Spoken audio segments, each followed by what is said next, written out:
All right, guys, welcome back. And today I'm going to be going over a little bit of a different project type for most of you. As you know, lasers are pretty versatile in the mediums that you can use, but one of those mediums that not a lot of people do because it isn't always pleasant to smell when you're burning it is leather. Now, for the past couple of years, I've done leather hat patches and certain leather projects, and I use tooling leather.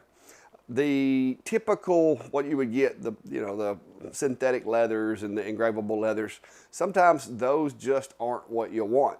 And so I make things with the tooling leathers such as this guy. And I've had this, I've actually had this thing for a couple of years now. I made it back when I was using my xTool D1. And what it is it's a keychain that holds an air tag. And I gave one of these away to a friend of mine who had a nasty habit of losing his keys, and it has been referred to as the best gift ever because it is very handy. If you misplace your keys or leave your keys behind, you know where to find them. These little air tags aren't that expensive. They're pretty handy. Another application that a lot of folks don't think about is if you have pets or if you have diaper bags or purses or anything like that, you can also use these to put on there. You could go so far as to put them on luggage, whatever. These things are really, really handy. They're fairly inexpensive, and if you have an iPhone, it's an easy way to keep up with things.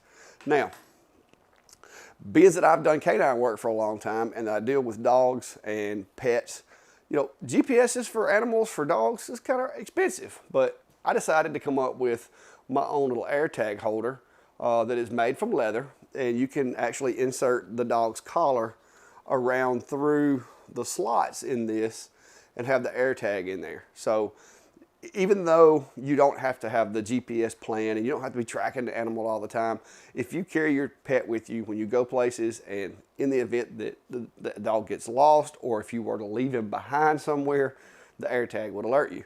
So that's a pretty handy, pretty cool little project idea. And today, in order to be able to do stuff like this, you got to be able to cut leather. And today we're going to be using the xTool P2, which is a 55 watt CO2 laser, and we're going to cut these out. Now, I've got the designs already in my Etsy shop, but they were only Lightburn files, and I'm changing those over to include XCS files so that you can make these. Now, in order to put this stuff together, the only real tools you're going to need is going to be some glue and a little bit of a toolkit for leather sewing, and I'll touch on that in the video as well. So if you've ever thought about doing leather with your laser, whether it's a CO2 or a diode, the process I use is going to be the same. I'm going to show you how to keep from getting it as dirty as it can be from all the soot, but just remember, you're going to want to ventilate this stuff. It doesn't smell really pleasant, but with proper ventilation, it's tolerable. So if you want to learn how to do this new project idea, stick around and we'll be right back.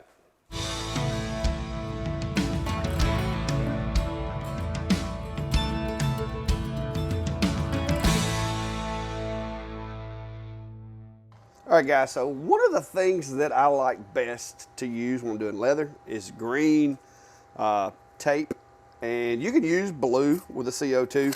I usually keep green around because even with the diodes, it does a really good job, and it doesn't add a lot of added resistance to the material. The blue can actually reflect more of the blue laser light and can cause a bit of a problem. So one of the first things to do to minimize the cleanup with leather from doing it my method, and like I said, guys, there are other methods, there's other people that'll show you how to do this, and just pick what you like. But I'm gonna use this green tape right here, and I'm gonna mask this with the green tape, and we're gonna do the engrave and the cut, and then I'm gonna show you how I use the same stuff to help clean up the after product to make sure we don't have a whole lot of soot to get onto the leather and stain it. So let's move over to the computer. All right, guys, so this is the file that I will be putting this copy of the XCS file in my Etsy shop. And you've got several canvases over here. And guys, I get a lot of people questioning why they didn't get all the files that I showed. And it's usually because they haven't clicked the canvases. So be sure this button up here, anytime you get a file from me, double check, see how many canvases there are. This one has several different designs. You got the AirTag keychain. I have several different ones. I have that one, which is the thicker one like I use. Then I have one here that's a little thinner in the middle. So if you're using different size rings or different applications, whether it be a luggage tag or whatever, you can choose which one you would like to use for your application. I also have the collar set up for the dog collars or cats or squirrels or whatever you put a collar on. Like I said, you run the collar through this so that the collar is between the front of the leather, and it basically helps hold the air tag into this little pocket that's made in this thing. And you can change the batteries in these air tags after you sew them into there. So if that's a concern, then now you know. All you got to do is pop the little back off and change the batteries. I've had to change the battery in mine on my keychain once already in the past couple of years, so that's not a big problem. So here we are. I'm going to use this one because I've got my logo and everything in there. I did do a video on designing this file, so if you're one of those folks that wants to make your own, there's an older video, and if you're interested in a newer one, then let me know. We might can work that out. Now, the settings that I'm going to be using for this, and I'll show you what the settings are. The black, which is the engrave, and if write it down, guys, or take a screenshot or whatever you need to do.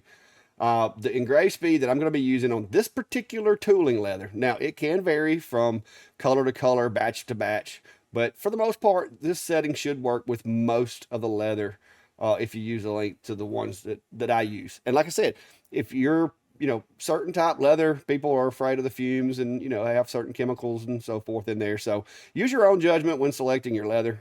This is tooling leather that I pick up on Amazon. It works good for me. I do ventilate really well, so that's not really a concern for me. So the black is the engrave, and as you can see here, 50% power, 200 millimeters a second at one pass.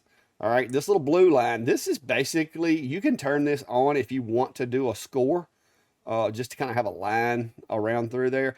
If you're going to be sewing it on and you're going to be not using every single little hole from hole to hole, depending on how you're going to sew it, you may not want to use that little line.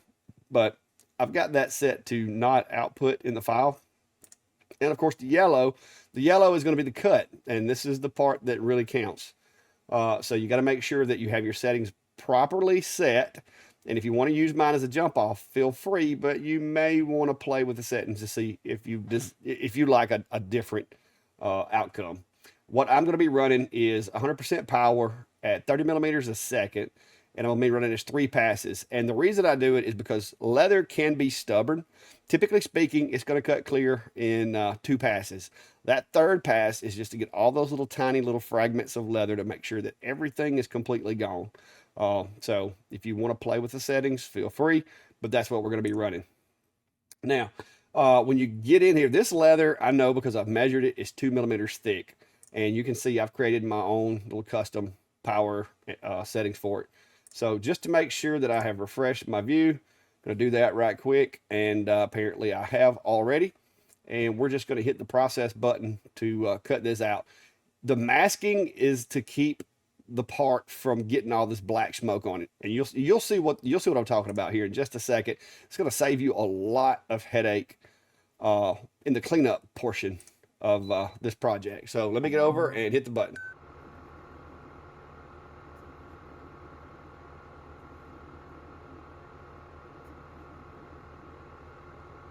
All right, guys, so the cut's complete, and as you can see, everything dropped clean, and so it is completely cut. Now, before I do anything with this piece, before I touch this in any manner, because there's, whether you can see it or not, there's little tiny pieces of soot all over that engrave. So this is a cheap thing to use, but this is where my first step is always to take a piece of the painter's tape, sticky side towards it, and what you want to do is just attach it to the piece that I just cut, and I'm going to use it to pull that piece out of the machine. And you can see I got a little backflash on the back side of it there from the engrave. But what I'm going to do is I'm going to take this engrave and I'm just going to rub this painter's tape really, really vigorously. And I'm going to try to even, like up here where the engrave is, I'm going to take and I'm going to mash that into that engrave best I can. And this stuff's pretty resilient, so you can really press on it and get it in there to try to accomplish what we're going to accomplish. And you're gonna thank me for this if you ever do any leather, because this soot that comes off of it will stain your leather. So once you've got it pressed in there, you feel pretty confident. Like I said, you can continue to do this as long as you want, but it is going to lose its stickiness and therefore lose its effectiveness.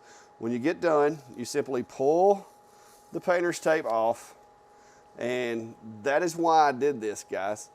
Look at the soot that I had just taken off of it using the painter's tape. Now, this is trash, so I'm gonna fold that up and I'm gonna throw that over there in the garbage. Now, I'm gonna get me another piece of painter's tape, and I'm gonna go over here and I'm gonna do it again. And to be honest, the more you do this, probably the better. Typically, I'll do it the first pass, and then I'll go over it again with the painter's tape and do it a second time. But do not touch this with anything until you do this, if you're gonna use my approach. If you do touch it with something other than the painter's tape, you've been warned. All right, once I get that done, all right, now I'm gonna pull this piece off. And look, I'm still getting it. So you can actually do it multiple times. All right, we'll do one more just to show you the amount of soot that it generates when you're cutting leather. All right, I've got me another little piece here, and we're gonna press this in. Press it in, and you can use the fingertips. You can even get like a pencil eraser or a little sharp stick or something like that if you want to really get into those fine details. I don't go all out with it. I try to do it as quick as I can. A little bit of the soot's not gonna ruin my project. And then I'm gonna pull that off. And as you can see, I'm still getting soot. This stuff will leave some soot behind. And I'm just gonna peel the painter's tape off of the leather project here, trying not to touch anywhere that has the soot in it. And there we go. So if I wanted to go another step, I'm gonna get me another piece of painter's tape. And that's why I said use painter's tape, guys. This stuff is very economical. And just rub that in there again. Just press it, squeeze it, press it, whatever you gotta do. And you can continue, if this is your project and you're just doing a one-off and you wanna get it really, really clean, you can repeat and rinse, okay? I'm not gonna go but so far. All right, as you see, I'm still getting some soot off of it.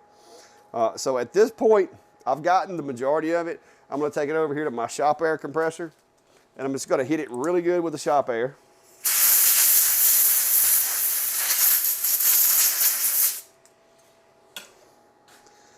And before we touch it, you can see nice, dark, black burn. But the thing about it is, guys, is a lot of the reason that burn is so black is because the amount of soot that this generates. And I will tell you too that the insides of your laser will that odor will kind of hang around a little bit in there for a while. So if you don't like the smell of it, it's not as bad in here as it is outside where my vent is, but it's pretty loud. So I'm gonna go one more wrap just for good measure after I have blew it out with the air. And let's see what I get. See, now it's fairly clean. So you could even go as far as doing the compressed air the first pass, but I wanted to make sure to show you guys using the tape and how well you can get it cleaned up using nothing but the tape. So now let me get my little rag over here with my magic cleaner on it. All right, one more look before we do anything else to it, guys. There you go. There you are right there. Good looking burn, right? Okay, so now if you want to clean it even more, there's a lot of things you can use. But whatever you do, if you wet this with water, just know it's going to take a while for it to dry out. One thing that I have found that you can use is the same stuff we clean our machines with, guys. This 99.9% alcohol, just put you a little bit on a rag. And if you want to wipe it down and clean it, you can, but keep in mind, if you don't get all of the soot, you will slightly darken the appearance of your leather with this temporarily. I have found that typically it'll balance back out if you wipe it enough, as long as you don't just, start messing with it as soon as you take it out of the laser, it will balance back out and end up with a decent looking engrave. Now, I will tell you this, the oils and stuff that are used to tan this, especially any kind of like a vegetable oil type tanning, this will remove some of that. So you may even notice that when you clean it, the leather itself doesn't look as dark as it did before. And you can just go back and put some more oil of some type on that, and you can actually watch how fast that alcohol evaporates and dries away from the leather. You see that little corner up there, it's just slowly getting smaller and smaller. So that's one advantage of using the isopropyl alcohol, is that your turnaround time from cleaning it till it being dry, it's going to be significantly quicker, because that stuff almost instantly starts evaporating. And you can see now that little spot that was up there where it was still wet, it's completely gone. All you got to do is really just bend the leather, slide the key ring on there. Make sure you put that on there before you put everything together, because if you don't, you're not going to get it on there afterwards. All right, I'm going to take this and kind of set it here. I've got my air tag here, and I'm going to go ahead and pull the plastic and everything out of it, but I'm going to leave this little, it's got this little piece that's got the arrow on it. I'm going to leave that on there so that the battery doesn't die until I put it into service. So we're going to leave that little piece there. Now, you're going to want to put this with the silvery part where the battery compartment is. The battery needs to be like that. The battery needs to be showing, and the little Apple icon needs to be showing out the back. So make sure you do that correctly. All right, next step is I'm going to take myself a little bit of my cement here, and whoever put it up last didn't clean the top. This stuff can get a little fluid on you. Like it can kind of separate. So you may want to make sure you shake it up really well before you're using it. And like I said, this is Phoebing's Leathercraft cement. And there may be other things out there that are better, guys. I hear that a lot in videos. Oh, this works better, that works better. But I've been using this, and I've had really good luck with it. So it's a little milky. So I'm just going to put a little bit down through here and right around where the holes are that holds it together. And it doesn't take a lot of this stuff. And then all you've got to do now is just fold this over and make sure everything is lined up properly. May get a little on the air tag, but if I glue that guy in there, then at least we don't have to worry about it falling out. So I'm going to get all my edges lined up the best I can. Try to put the clamp on there. And it's a tight fit, but it has to be to make sure this doesn't come apart. So I'm going to squeeze it, get as much slack as I can. And I'm going to put me another clip on this side over here to hold these guys together. I'll move that clip around where I can work on the end down there. All right, so now I've got it to where it's held together. Everything's held together, and I've got the holes semi-lined up. So I'm gonna let that set for a minute. This stuff takes a while to dry. And let's see what I've got in here. I've already got a piece of thread, looks like, already out. So this is the thread that comes with this kit. As you can see, this little kit's got several different colors and types of thread. I'm going to be using the black. And for you math scholars out there, yes, there is a way that you can know exactly how much thread you need to use. But I typically just guess. And most always have extra left over, but that's okay. So I'm going to take this. And the way that I do it is I just kind of pull enough of the thread through the hook. I don't tie a knot in it or anything because that'll cause it to bind. I just pull enough of the thread through the hook to where I can grip behind the hook and hold the thread to keep it from moving. Now, I like to start on the back because that's where you're going to have to put a knot in this thread to make sure it doesn't pull all the way through. Once I get the thread started, I'm going to go down here to the other end and I'm going to tie myself a little small figure-8 knot that I will also be burning to another piece of thread here shortly.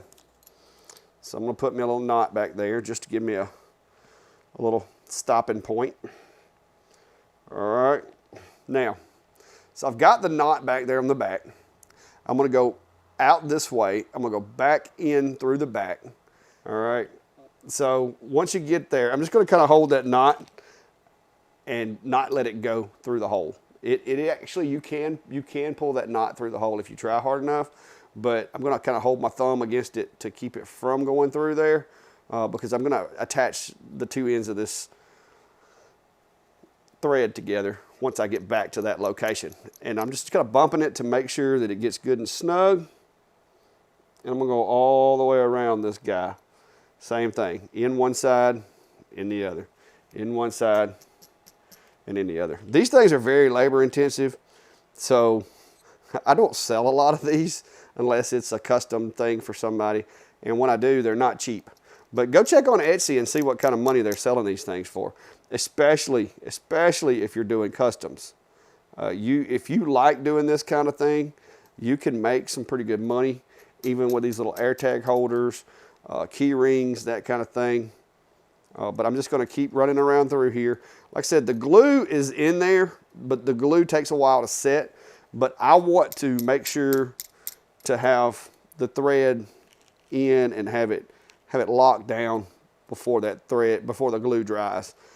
But just running through, and I won't make you guys watch me do all of these. I'll stop the video. And we'll come back once I get to a stopping point to where I can show you how I go about tying it off.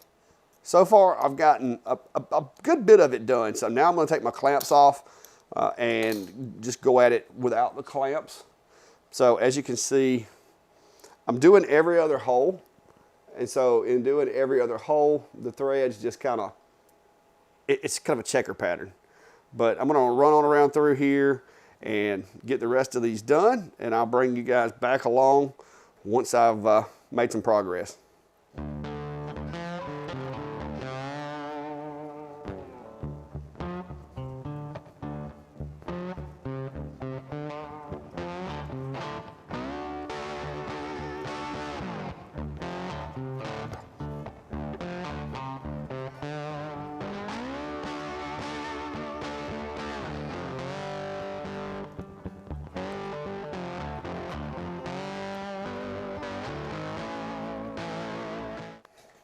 All right, guys, so I made it around with the first lap, and as you can see from my finger as well as the design, I'm still getting a little soot out of it, especially from inside the holes. So you're gonna have to do a little cleaning afterwards, especially to your fingers. But I've got the first lap done, and if I wanted to kind of cut it off there and just do it that way, I could, but I like to go around twice with the thread, so that's what we're gonna be doing. I'm going to continue from here and go all the way around, and this will allow me to have thread in all of the little voids in between. But at this point, it shouldn't go anywhere. So the problem of it moving around, I've got it. I've been pulling it tight as I've been threading it on. So we're good to go on that part.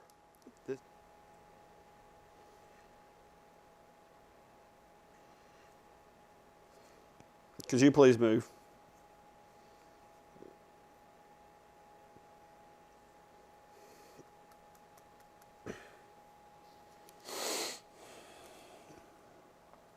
All right, guys. Other than the interruption from the cat here, it appears that I've got it done. I've got the thread coming out kind of in the same spot as the other piece of thread, and you're gonna have to get down. You're gonna have to get your big old butt down there. All right, and the sewing kit that I bought comes with these little pair of shears right here that are really handy for snipping the wire off, or the string. I'm gonna leave about a 1/2 inch or so. And what I'm gonna do now is I'm just gonna take a lighter, and if I can get a cat out of my way. Guys, this is not working out. Hang on. You're gonna cut your feet, or stick a needle in your feet. And then I'm just gonna basically burn those, and I'm gonna let those burn all the way down till they touch the leather, and then blow them out. and using the back end of my lighter, I'm just going to kind of press that nylon into the other part of the string and basically form like a little weld where that string is welded to the other. And so far, I have not had any of that come loose since I've been doing these. So that's how I do that. Now, that little piece of thread, not enough to do anything with, so I'm going to be securing my little round needle back over here, put all my leather work kit back together. We'll set that out of the way. Forgot the little thimble. Now, final step, because there was some soot that came out of it during pulling the thread through the holes. I kind of drug some of that soot out of the engrave and the cut. So I'm just going to wet my little shop rag here a little bit with some alcohol. And if you have cuts on your fingers, be aware, it'll remind you you have cuts on your fingers. But I'm going to go through here and just kind of wipe it down a little bit, cleaning up the edges as well, because those edges do have a little bit of charring and stuff on those. You can see I'm getting a little bit off of it. And just wipe down the back. And try to get as much of that off of it as I can. And like I said, if you have a lot on there, you may wind up kind of making your leather a little darker in places, but I always have pretty good luck, pretty good results. All right, so we'll give that just a second because it doesn't take this stuff long to dry.